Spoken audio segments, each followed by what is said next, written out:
Chers collègues, du 1er au 8 décembre, vous allez pouvoir voter pour savoir quels syndicats vous représenteront sur les 4 prochaines années. C'est un vote très important. Il détermine quelles organisations siègent dans les instances nationales et locales, qui est reçu par le ministère et ses services, qui peut poser des préavis de grève.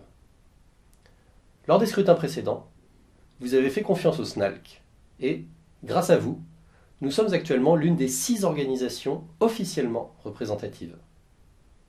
Le SNALC est un syndicat indépendant qui n'appartient à aucune grande confédération, qui ne reçoit d'ordre de personne. Sa liberté de ton est reconnue par tous, et nous portons votre parole à tous les niveaux du système éducatif, mais aussi dans tous les grands médias nationaux et régionaux. Pour le SNALC, les conseillers principaux d'éducation sont des personnels incontournables dans le bon fonctionnement d'un établissement scolaire. Et il n'y en a pas assez.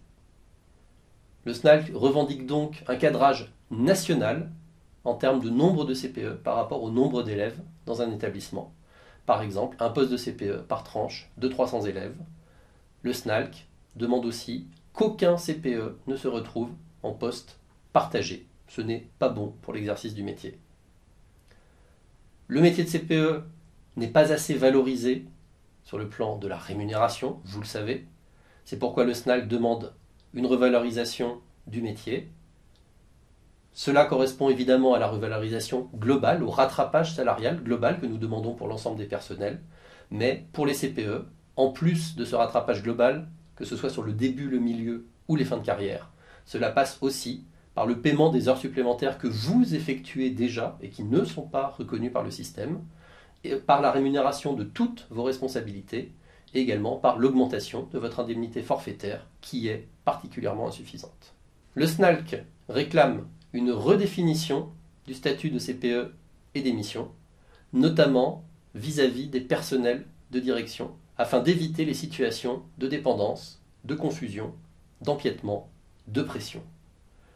Nous demandons par exemple qu'il y ait des inspecteurs de vie scolaire qui ne s'occupent que des CPE et qu'une autre catégorie d'inspecteurs s'occupe des chefs d'établissement et une autre des professeurs documentalistes.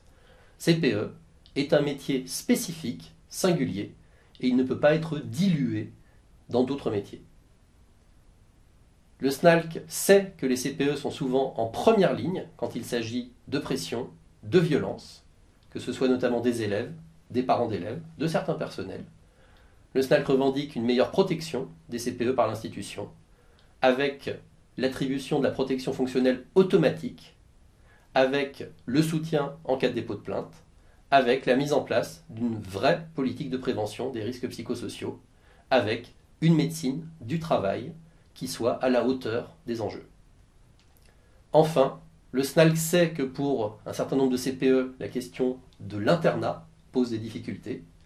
Le SNALC réclame la création d'un poste de CPE supplémentaire dans les établissements disposant d'un internat, et il demande à ce que les CPE volontaires soient prioritaires sur les logements de fonction dans ce cas. Le CPE, pour le SNALC, n'est pas le couteau suisse du système éducatif.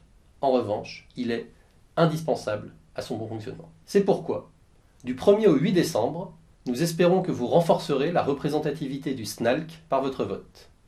Ainsi, nous pourrons continuer à porter votre parole et nous serons comme toujours disponibles, à l'écoute, réactifs, avec une seule idée en tête, que les personnels de l'éducation nationale bénéficient, enfin, d'un meilleur traitement.